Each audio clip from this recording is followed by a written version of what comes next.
Demek, prova imtihanına qo'shilgan 5 tane toza savolni ko'rib chiqamiz. Qizil avtomobil qaysi yo'nalishlar bo'yicha harakatlanishga ruxsat etiladi? Demak, bu yerda rasmdan ko'ramiz. Asosiy yo'l, buyuruvchi belgi va svetofor. Svetofor imtiyoz belgisidan ustun. Demak, svetoforga qaraymiz. Yashil barcha yo'nalishda mumkin, lekin belgi faqat to'g'riga yurishni buyurib turibdi. Demak, bu yerda qizil avtomobil faqat to'g'riga yurishi mumkin. Faqat to'g'riga. Keyingisi.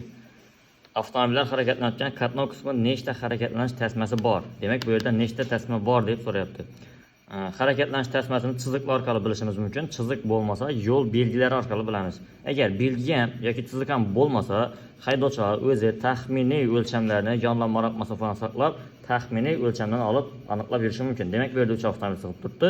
Bu 3 ta harakatlanish tasmasini ega bo'lgan yo'l. Qaysi haydovchi birinchi bo'lib harakatlanishini davom ettiradi, ya'ni birinchi bo'lib o'tadi. Bu yerda imtiyoz belgi va svetofor, yana aytganimizdek imtiyoz belgilariga qaraymiz, svetoforga qaraymiz. Svetofor yashilanib turibdi. Demak, svetofor bunga yashilangandan keyin ko'k avtomobildan yashilanadi. Birinchi bo'lib qizil avtomobil yurdi, ikkinchi bo'lib chapa burilajak mashina yurdi. Faqat svetoforga qaraymiz. Demak, qizil avtomobil birinchi yurdi, ko'k avtomobil ikkinchi bo'lib yurdi. Birinchi bo'lib qizil avtomobil.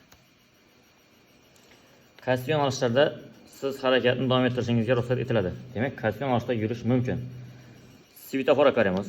Qizil yonib turibdi, lekin chapa qo'shimcha ruxsat berib turibdi. Chapa ruxsat bergan yerda orqadan mumkin. Belgi ham to'g'riga chapa ruxsat berib turibdi, lekin svetofor to'g'riga qizil, faqat chapa mumkin. Demak, chapa mumkin. Keyin ikki bo'lakli yo'l ekan. O'ng bo'lakdan kelgan avtomobil chapa yurishi mumkin, lekin qayrilib olishi mumkin emas. Chap bo'lakdan kelsa qayrilib olishi mumkin edi. Bu yerda faqat chapa yurishi mumkin. Demak, faqat chapga harakatlanish mumkin. Qaysi haydovchi burilishni to'g'ri bajardi? Demak, bu yerda aylanma harakat quruq. Quruqqa 2 bo'lak bo'lsa, ikkisidan, 1 bo'lak bo'lsa, birisidan ham girish mumkin. Yashil avtomobil to'g'ri giradir. Ko'k avtomobil o'zi bu bo'lakka burilishi kerak edi, lekin bu yerda to'siq bor ekan. To'siqni aylanib o'tishni boshqa harakat qatnashchilari xalaqit bermaslik yo'lini topib, demak, aylanib o'tayotir. Bu yerda har ikkisi to'g'ri burilayotir. Demak, har ikkisi to'g'ri. Bu videoni provasi yo'q danishlarga berib qo'yamiz. Kimga prova kerak bo'lsa, aloqa chiqarasizlar.